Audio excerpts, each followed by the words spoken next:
पूरा लोकल।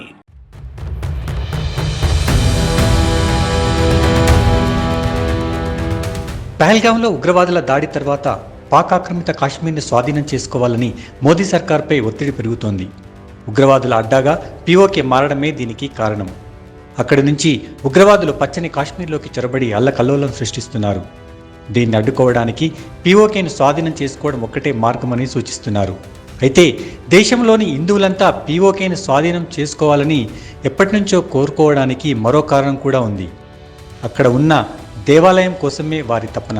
అదే శారదా పీఠం. అష్టాదశ శక్తిపీఠాలలో ఈ శారదా పీఠం కూడా ఒకటి. సరస్వతి దేవాలయంగా కూడా దీనికి పేరుంది. అష్టాదశ శక్తిపీఠాల్లో సతీదేవత కుడిచే ఈ ప్రదేశంలో పడిందని అంటారు. పీఓకేలోని నీలం నది ఒడ్డున ఈ ఆలయం ఉంది. కశ్మీర్లో భాగమైన బారాముల్లాకు దగ్గరలో నియంత్రణ రేఖకు సమీపంలోనే ఈ దేవాలయం ఉండడం విశేషం. అయినా కూడా ఇక్కడి కాశ్మీరీలు దీన్ని చూడలేకపోతున్నారు. ప్రపంచంలోనే అత్యంత పురాతన దేవాలయాల్లో ఇది ఒకటి.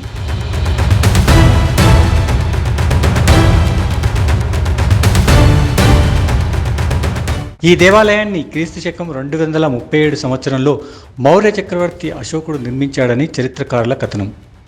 6వ శతాబ్దంలోనే ఇక్కడ విశ్వవిద్యాలయం కూడా ఉందని చెబుతారు. ఇక్కడ ఆది శంకరాచార్యుడు సర్వజ్ఞాన పీఠాన్ని అధిష్ఠించినట్టు చారిత్రక కథనం. ఈ పుణ్యక్షేత్రం కాశ్మీరీ పండితులకు చాలా పవిత్రమైంది.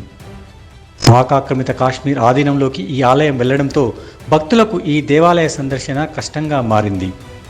ఇప్పుడు ఈ దేవాలయం ఉనికికే ప్రమాదం ఏర్పడింది.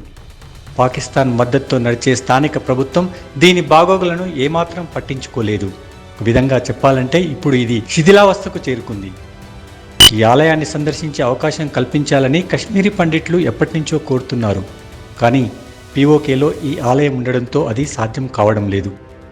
పహల్గావ్ దాడి తర్వాత హిందువులలో మళ్లీ ఆశలు చిగురుస్తున్నాయి. పాక్ ఆక్రమిత కాశ్మీర్ను భారత్ స్వాధీనం చేసుకుంటే సరస్వతి ఆలయాన్ని సందర్శించుకోవచ్చన్న నమ్మకం కలుగుతోంది.